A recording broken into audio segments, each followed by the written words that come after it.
Makanya ketika ada orang makan makanan haram, itu isyarat Qurannya begini, masuk ke perut, diolah dalam perut, beredar dengan darah. Kalau sudah jadi daging, masuk ke telinga. Quran surah 6 ayat 25 di pertengahannya, wa fi adhanihim waqra, di telinganya ada sumbatan. Kalau lebih jelas lagi, masuk ke mata, masuk ke telinga, masuk ke hati. Al-Baqarah ayat 7. Khatamallahu ala qulubihim wa ala sam'ihim wa ala absarihim ghishawa. Maka ke telinga jadi sumbatan, ke mata jadi hambatan, tertutup pandangannya, ke hati ngunci. Makanya ketika mendengar azan, walaupun dia kaya secara duniawi, tapi kalimat-kalimat baik gak kedengaran oleh telinganya. Ngelihat orang ke masjid gak ada sentuhan ke hatinya, karena matanya terhalang, hati tertutup. Bukan gak lihat, Pak, bukan tidak mendengar, Bu. Kan saya sering contohkan, ini logikanya di mana? Ini masjid tuh di sini tuh. Orang yang disebut cukup, bahkan disebut fakir, jarak ke masjid 5 kilo. Motor tak punya, mobil tak ada, sepeda mimpi pun nggak pernah. Selalu datang ke masjid, bahkan di awal waktu jalan kaki, menggunakan kakinya karena takut dihisab.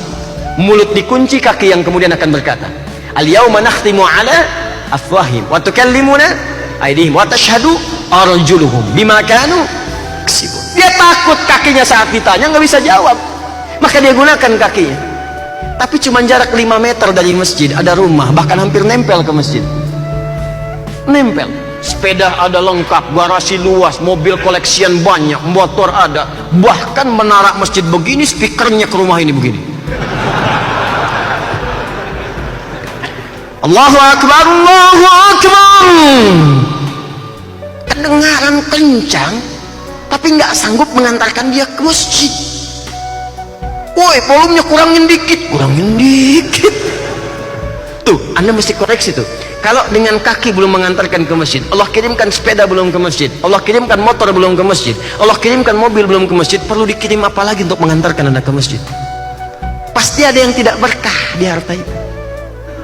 Dicek, diurutkan, didapat dari mana, sumbernya dari mana, asalnya dari mana. Kalau Anda sekiranya dapatkan dengan cara yang tidak baik, cepat tinggalkan. Tapi kenapa saat memulainya menggunakan alif? Ini ingin menunjukkan tidak mudah saat mengeksekusi itu. Karena saat orang sudah ada di level harta yang merasa nyaman, di zona nyaman, meninggalkan itu tidak merasa mudah. Karena gaya hidupnya berbeda, polanya sudah ada, sehingga ketika akan pindah kepada pola yang lain, penyesuaiannya butuh waktu. Itu poinnya.